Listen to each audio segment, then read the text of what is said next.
The anime begins with the protagonist, Cry, and his childhood friends promising to become treasure hunters together, aiming to become the strongest heroes in the world. In this world, treasure hunters are the stars of the imperial capital. They travel to ruins called treasure vaults, which are scattered across the world, to obtain the treasures hidden there. In exchange for the risk of losing their lives while battling monsters known as phantoms, the story then fast-forwards to the present, where Cry is trying to join a clan because First Steps is currently hosting interviews for new party members. A clan is a group of parties, functioning like a mutual aid society. No matter how strong a hunter is, there are limits to going solo. To reach higher levels, it's important to join a good party and grow stronger with allies. While Cry waits, a girl named Ruta approaches him and greets him. She was recently promoted to a level 3 hunter. She tells Cry that everyone seems nervous, which feels unsettling, but he appears different. He looks like he is easy to talk to. Ruta explains that she wants to join another party because she struggled with a treasure shrine called White Wolves Denver. Overhearing this, a guy nearby laughs and mocks Ruta, saying she's out of her mind for attempting White Wolves Den at level 3. He calls her an amateur and warns her to leave before she gets hurt. Although level 3 is considered mid-level in the world, here, it's no better than being a beginner. Ruta, now angry, draws her blades, ready to fight. But before she can act, another hunter working there intervenes, warning them that if they escalate the situation, they'll be kicked out of the clan recruitment. Ruta quickly hides her blades, saying there's no problem. Inside, Ruta is impressed by how many hunters are there and feels slightly overwhelmed, as it's her first time in this setting. She then asks Cry how he feels. He replies that he feels normal, as this is his 5th time. Hearing this, she feels bad for asking and apologizes to Cry, but he reassures her, saying he doesn't mind. After all, being a hunter is about skill. Talented people rise to the top quickly, while others cling to any chance they can get. As Ruta looks around, she notices one party that stands out the most and asks Cry who they are. Cry tells her that the party is called the Holy Spirit's Son, Arc Brave. They are the strongest party here, consisting of 5 members who conquered a level 7 treasure vault. They're the best of the best, and the person sitting in the middle is their leader, Arkansas. Cry adds that if Arc recognizes you during this event, you're destined to be a successful hunter. As far as Cry knows, this is the first time he's seen them recruiting a new member from here. Ruta then points to another desk in the back and asks what it's for. The guy who argued with her earlier comes over again, mocking her for not knowing. He introduces himself as Greg, a level 4 hunter. He explains that the table is for the founder of the First Steps clan. It's the Grievers table. A few years ago, Grievers came to the capital as a newcomer party full of talent, and now they're one of the most famous parties. Their official name is Grieving Souls, and it's a party made up of Cry's childhood friends. Rumor has it that Grievers are recruiting new members for the first time in years, which is why so many hunters have gathered here, hoping for a chance to join the top party. Suddenly, a young man named Gilbert shouts, asking where Grievers are. He heard they were the best and came all the way here to join them. Gilbert is already a level 4 hunter and is determined to become the strongest hunter one day. As he talks, a girl named Tino approaches and tells him to leave. A nearby hunter tries to stop her, but she says it's fine, it'll be over in an instant. She's ready to knock Gilbert out and is confident that if her sister were here, she'd do the same. Tino believes she's the one worthy enough to join Grieving Souls.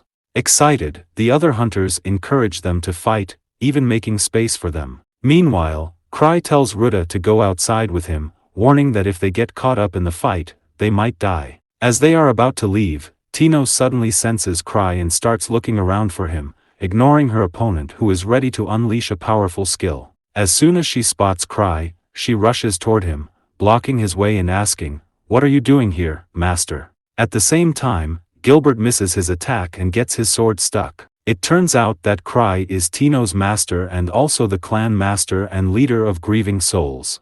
Everyone is shocked to learn this.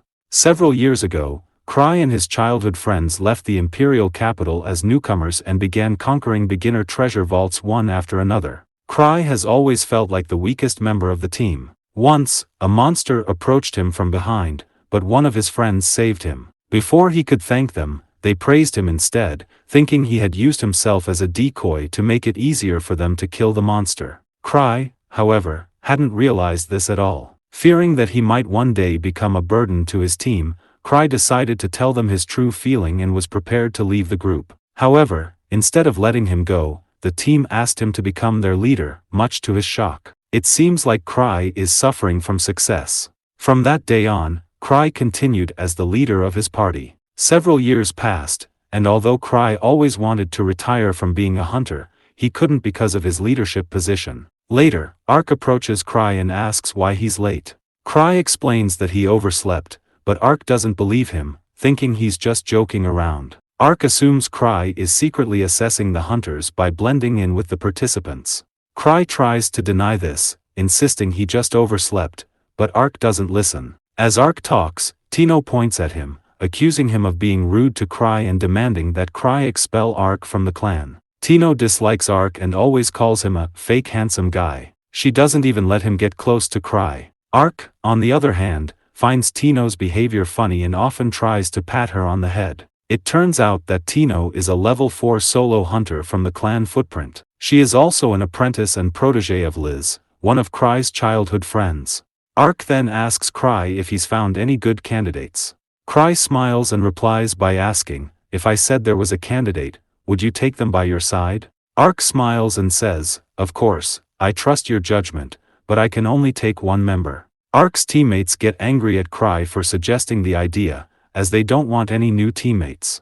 Tino, thinking Cry might be chosen her, telling him that she's honored, but she has already decided to stay by his side. As she talks, Gilbert interrupts her, telling Cry that he's determined to join his party no matter what. Cry, impressed by Gilbert's determination, listens as Gilbert introduces himself. Cry then looks at Ark, thinking that Gilbert would become even stronger if he were trained by Ark's party. Cry admits to himself that he has no eye for recognizing talent, so it all comes down to luck when choosing someone. He then asks everyone what they think is the most important quality for a hunter. For him, it's the ability to never give up. He explains that if you lack strength, you'll put your team in danger, so he wants everyone to show him their unbeatable determination. After all, since becoming a hunter, Cry has never lost a battle. Hearing this shocks everyone, though it's true, as Cry has never been in a proper fight before. Cry then takes off his ring and declares that whoever can claim this relic will be recommended to join Ark's team.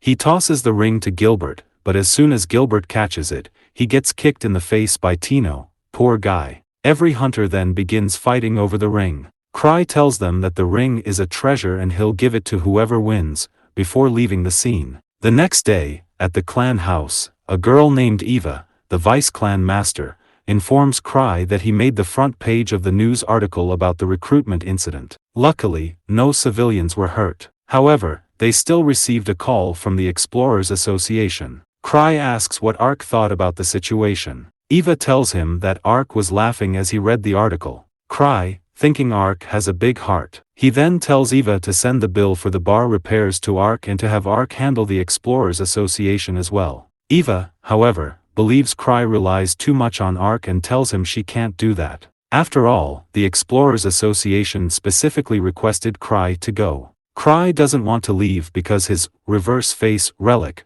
which changes his appearance, is broken. The relic allows him to transform his face into anyone he chooses. Having no choice, Cry accepts his fate and agrees to go. Later, at the Explorers Association, Cry apologizes to Gark, the branch master of the Explorer Association, asking for forgiveness and explaining that the chaos wasn't intentional. The woman next to Gark tells Cry to calm down and hands him a book. Gark reminds him that, while there were no formal complaints, a clan as big as First Steps should set an example for other hunters. He won't let Cry off the hook so easily. The Explorers Association receives various requests from hunters, some of which have low rewards, short durations, or are extremely difficult. Hunters refer to these types of requests as chores. Cry doesn't want to do them and tries to negotiate with Gark to take on only one request, as handling more feels overwhelming. Gark agrees. While flipping through the book of requests, Cry manages to find the easiest one, which only requires a level 3 hunter. Cry is thrilled, unaware that this request is actually the most dangerous among them. Later, Cry looks for Ark, only to be shocked when he learns that Ark has been summoned by a nobleman and will be away for a while. Meanwhile, Tino, eager for Cry's praise, tries to show off that she was the one who claimed the ring. Cry asks Tino if she's free right now, which makes Tino really happy. Cry smiles and takes out his request from the association. Upon seeing it, Tino quickly runs away. Cry then pulls out his chain called Silver and manages to catch her. Feeling betrayed, Tino complains, asking how Cry could do such a terrible thing to her. She was planning to go out for ice cream with him, but now her plans are ruined. The quest requires rescuing 5 people, and Tino believes it's impossible for her since she's only a level 4 hunter. She appreciates that Cry gives her challenging quests for the sake of her growth, but this one seems too much. Hearing this, Cry quickly reviews the quest and asks Tino if she'll agree to do it if she doesn't have to go alone. Tino blushes, thinking Cry will go with her, only to get angry when she finds out she'll be paired with someone else. Poor girl. 6 years ago, Cry and his childhood friends visited the treasure hunters' headquarters for the first time to register as official treasure hunters. The moment they entered, his friends loudly declared themselves as the strongest hunters in the world, much to Cry's embarrassment. Cry was then asked to register his party's name and crest. Since these represent the core values of the group, Cry came up with an idea. He decided to name his party Grieving Souls, thinking it would lead others to underestimate their strength and not take his team seriously. His friends didn't like the name at all and wanted Cry to change it. However, Cry threatened to leave the party, saying he wouldn't feel motivated with any other name. Worried he might actually quit, his friends quickly forced a smile and agreed to the name. Back at the present, Gilbert, Greg, and Ruta are still in disbelief that Cry is truly the clan master of Steps, a level 8 hunter, and holds the prestigious title of 1000 Tricks Hunter. This title was given to him by the association as leader of the Grieving Souls.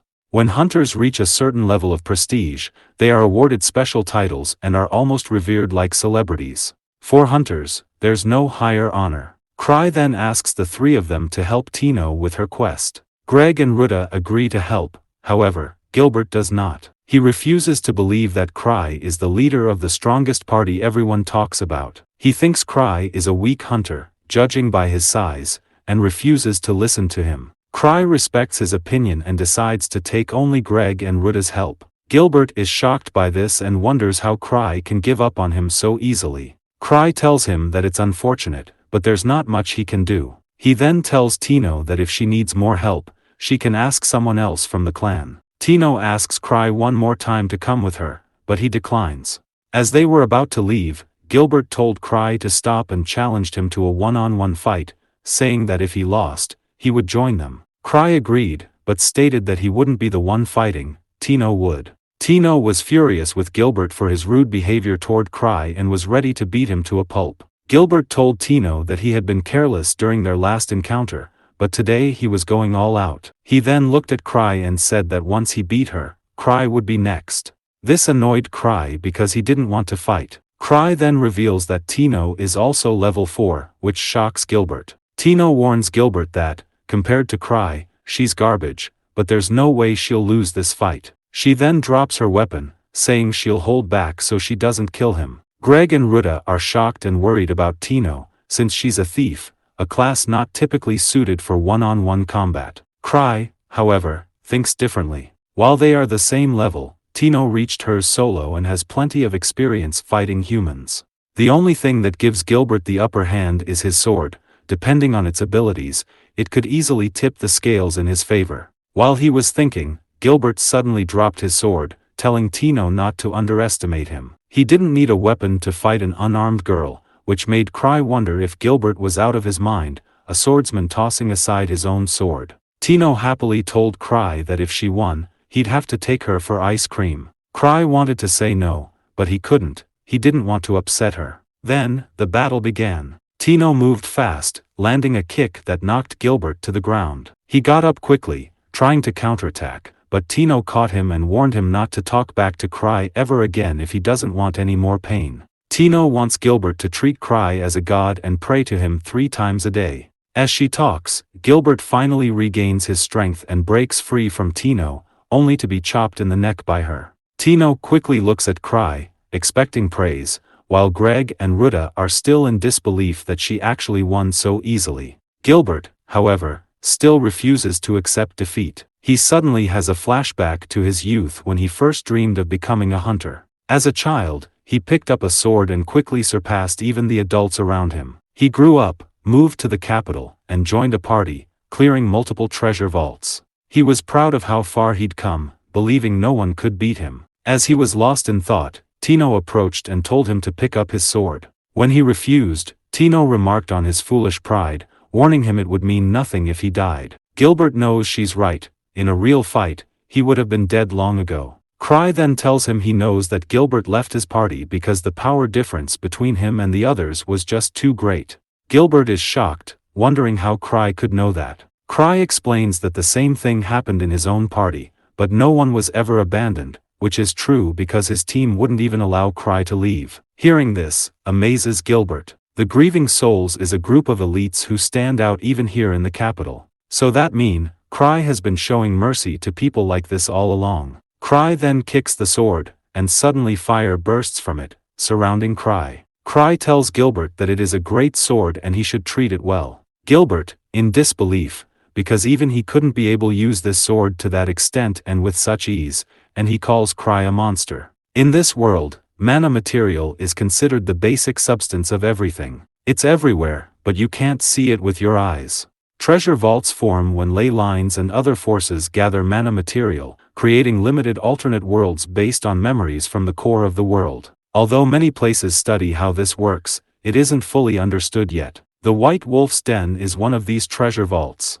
It was once home to wolf monsters called Silver Moons, but they were wiped out because of overhunting for their fur. Soon after, the treasure vault appeared, along with a blood-soaked wolf phantom. Cry thinks the White Wolf's Den is scary, but he believes Tino and her team will be fine since the quest only requires a level 3 hunter. He thanks Eva for telling him why Gilbert left his party, and she's happy to help. Then, she asks Cry about Gilbert's sword that he used earlier. Cry explains that the sword is simple to use, one he can control right away. Even Gilbert could use it a bit without knowing anything. Cry loves relics and has a habit of collecting them, so he wonders if Gilbert would sell him the sword. He thinks he could discover even more about it with some testing. Eva, annoyed, tells him to stop wasting money, as he already has many similar relics.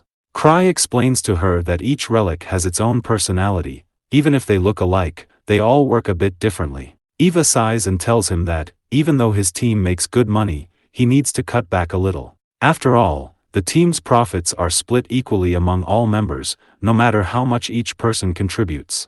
While she's talking, Cry realizes he forgot to get his relics recharged.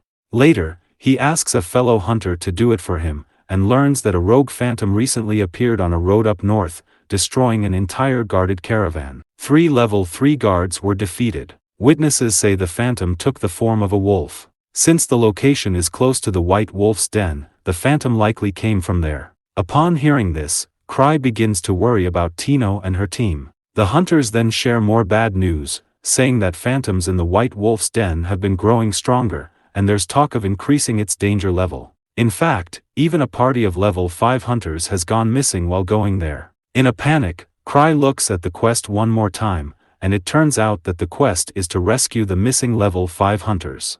Seeing how nervous Cry is, his fellow hunters ask what's wrong. He tells them that he just sent Tino to the White Wolf's Den.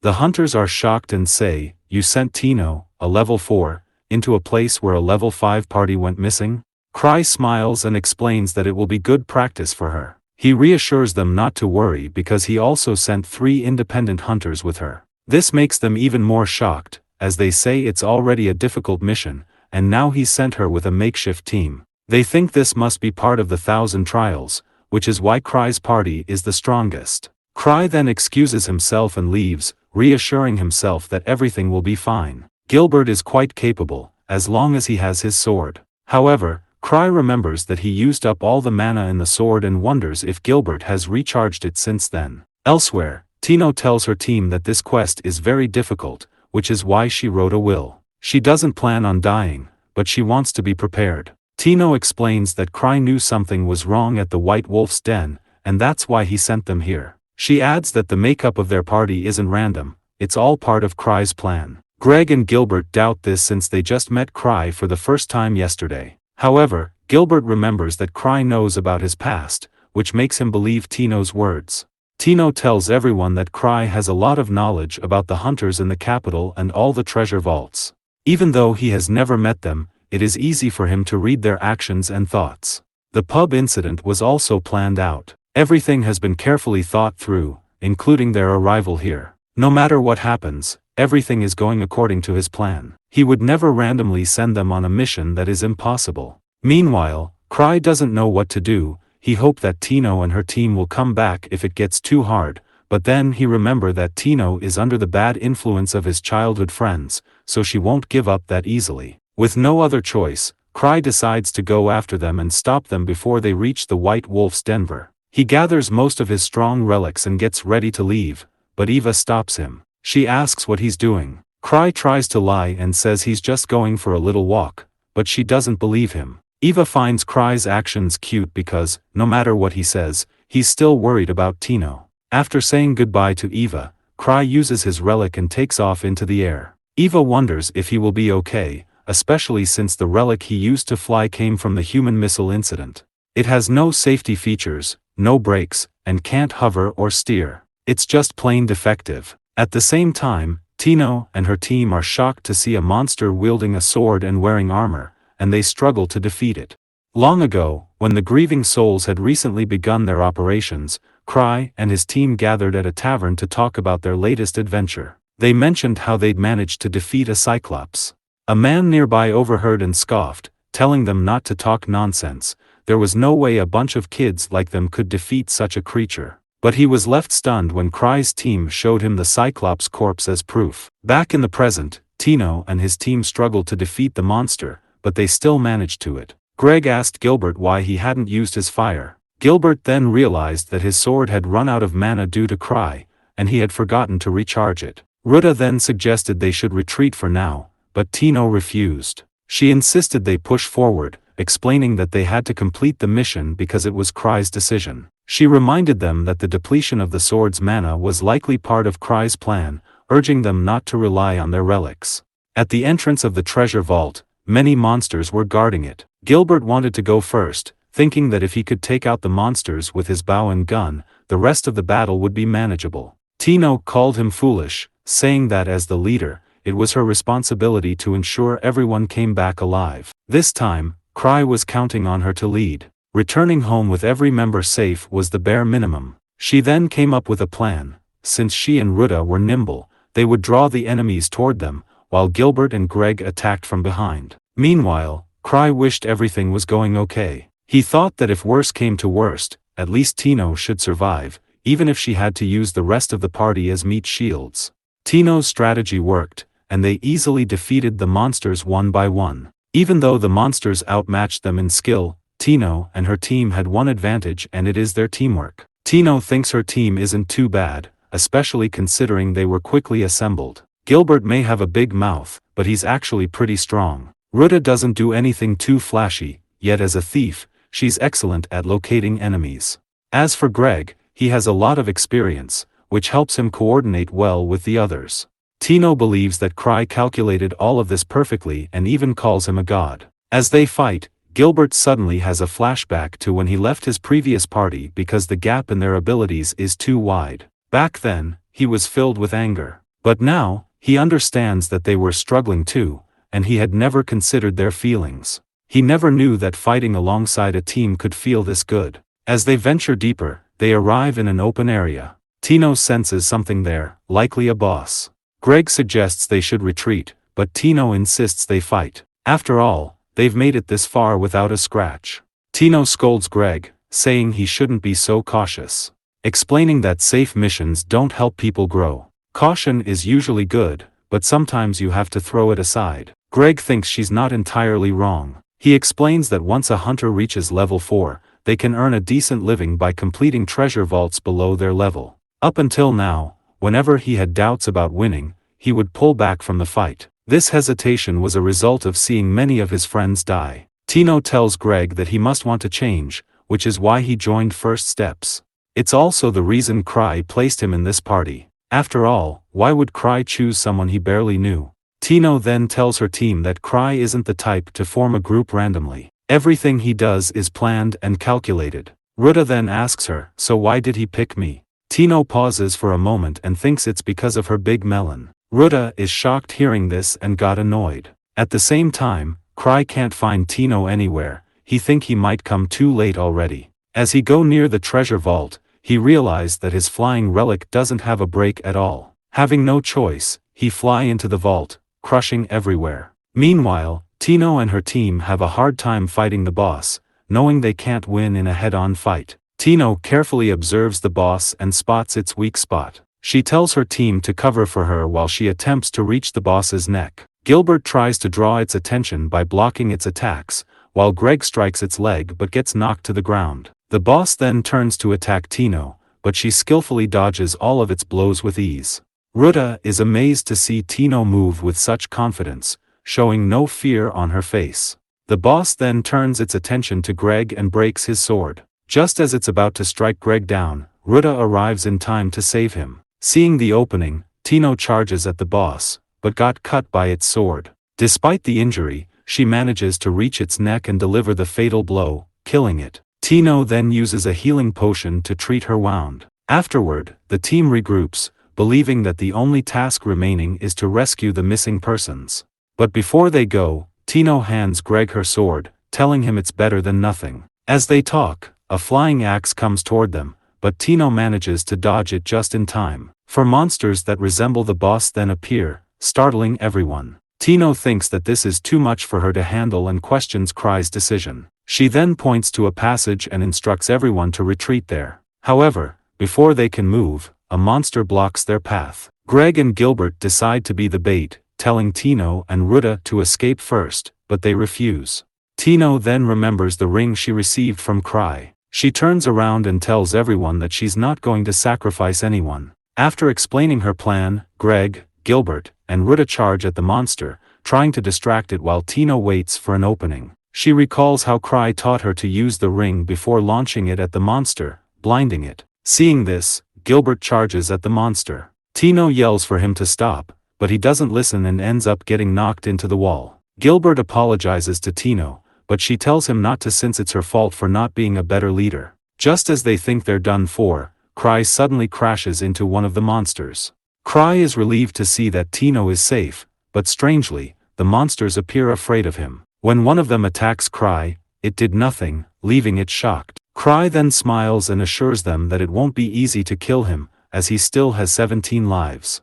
He then uses his relic to strike the monster. Unfortunately, the monster survives, shocking everyone who assumes it must be incredibly strong to survive that attack. Cry, however, isn't surprised, knowing that the relic he used was more flashy than powerful. Cry carefully observes the monsters and got scared, thinking it doesn't make sense for such creatures to appear in this treasure vault. One of the monsters even carrying a gun. Cry is relieved that he brought 17 safety rings with him. At this point, he no longer cares about the mission and just wants to go home as quickly as possible. As he thinks, the monsters begin surrounding him. With no other option, Cry pulls out his necklace, tosses it into the air, and shoots it with his relic, causing an explosion that distracts them. He quickly tells Tino and her team to run as fast as they can, while he follows closely behind. Gilbert urges Tino to run faster, pointing out that at this pace, the monsters will catch up quickly. However, Ruta calls him an idiot,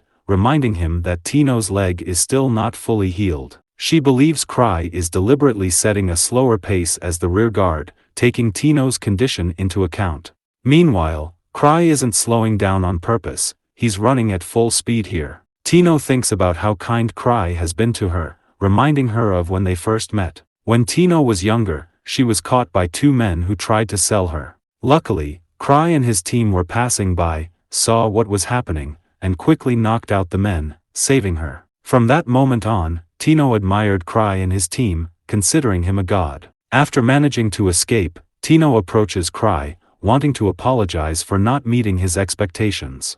Ruta steps in to defend Tino, pointing out that they would all be dead by now if it weren't for her. Cry understands this and reassures Tino, telling her that she did well. He then apologizes for putting her through such a dangerous quest. Tino tries to get Cry's attention by complaining about how much her injury hurts, prompting him to use his relic to heal her leg. Greg asks Cry if he defeated the monsters. Cry responds that he didn't, as running was the best option at that moment. Cry then takes the lead, but as they walk, he suddenly realizes he has no clue where the exit is or where he's heading.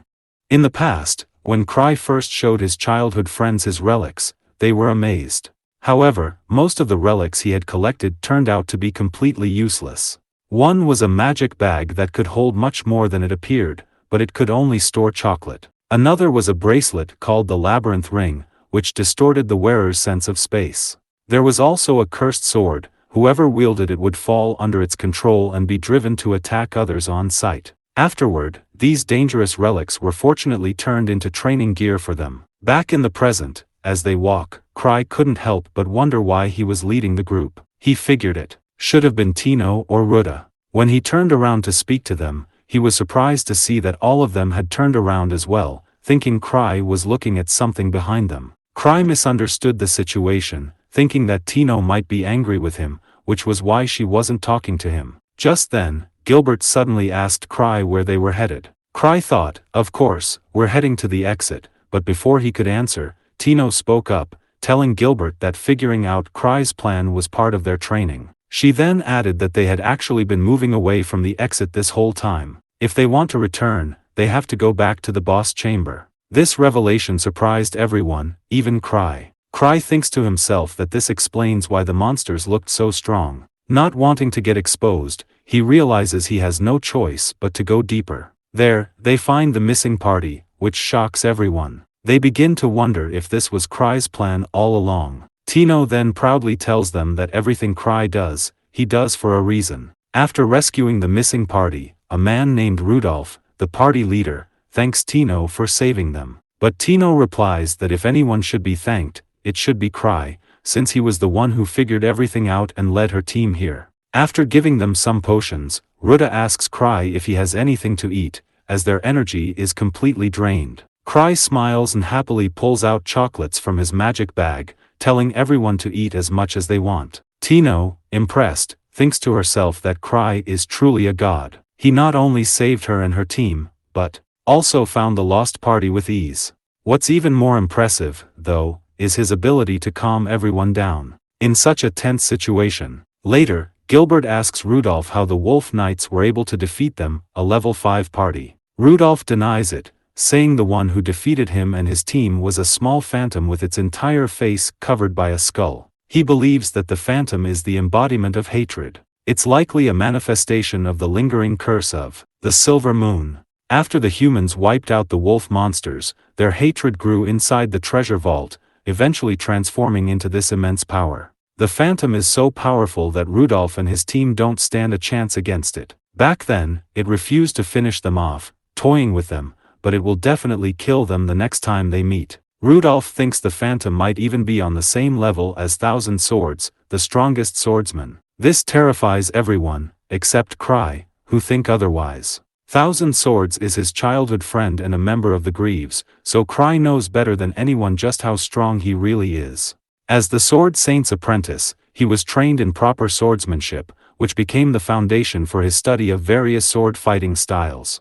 He is a complete sword nerd who can cut down any enemy with a single wooden sword. Cry thinks that if the Phantom were truly that powerful, Thousand Swords, whose real name is Luke, would have come and defeated it long ago. Still, Cry thinks the Phantom might be too much for Tino to handle and regrets not waiting for Arkansas. Ruda then asks Cry what they should do. After thinking for a moment, Cry tells everyone to leave the area before encountering that Phantom. He also instructs everyone to follow Tino's orders from now on since she is the leader of this mission. Tino, however, doubts herself, believing she's completely useless compared to Cry. But Cry insists, saying it's all part of her training. Tino reluctantly agrees and shows her leg, explaining that the pain has subsided and she can now run properly, meaning they should be able to escape quickly. However, Cry reminds her that they also have rescued people with them who can't move that fast.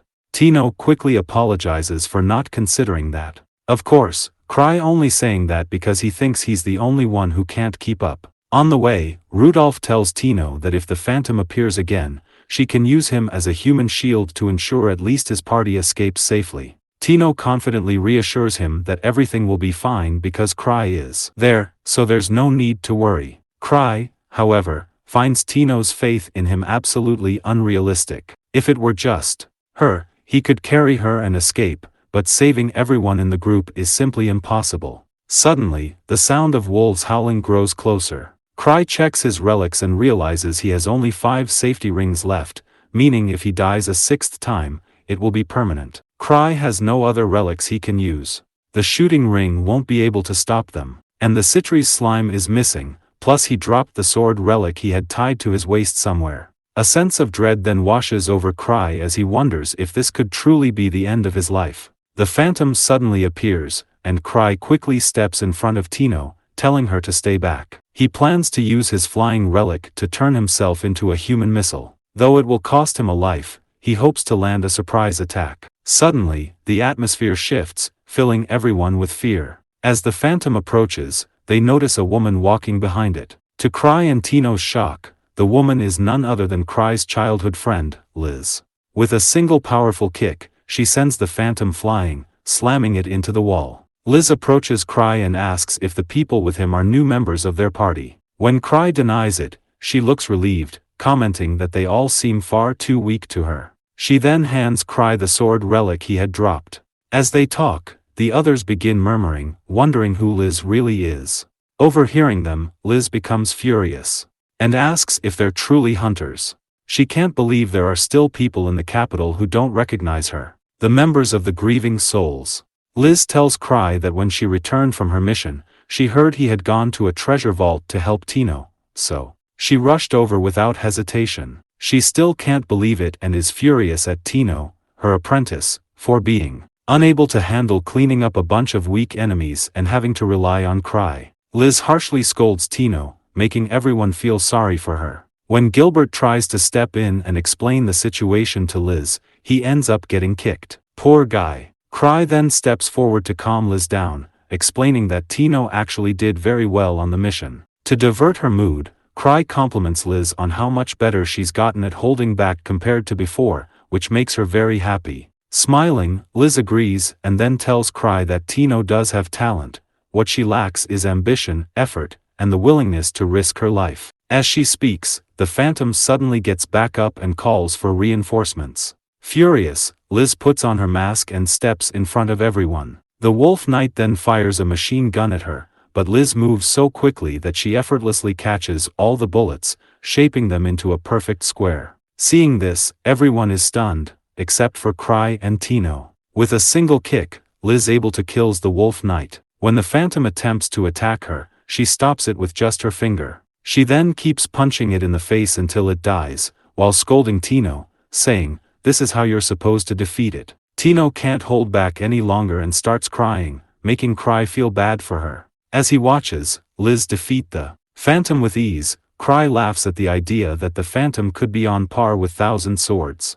After all, Thousand Swords and Liz constantly challenged each other, pushing each other to improve over time. And that is how the Grievers became so strong. Liz's full name is Liz Smart. She is faster than anyone or anything in the world. Her godly speed is so incredible that it doesn't even leave a shadow. That's why her second name is Stifled Shadow. The next day, Gilbert hands his sword to Tino and asks her to give it to Cry. He plans to start over with his old party, hoping that one day he can become as strong as Liz. However, Tino, Greg, and Ruta doubt this is possible. Tino warns Gilbert that if he truly wants to match Liz's strength, he'll need the Griever's mask. 6 years ago, Cry had custom-made a mask for each member, but he messed up the order and forgot to include eye holes. Despite the mistake, his team didn't mind, believing it was part of Cry's plan to push them to become even stronger. Meanwhile, in his office, Cry searches for citrus slime but can't find it anywhere and eventually gives up, deciding to just forget about it. If you come this far, please consider liking and subscribing for more videos like this. Thank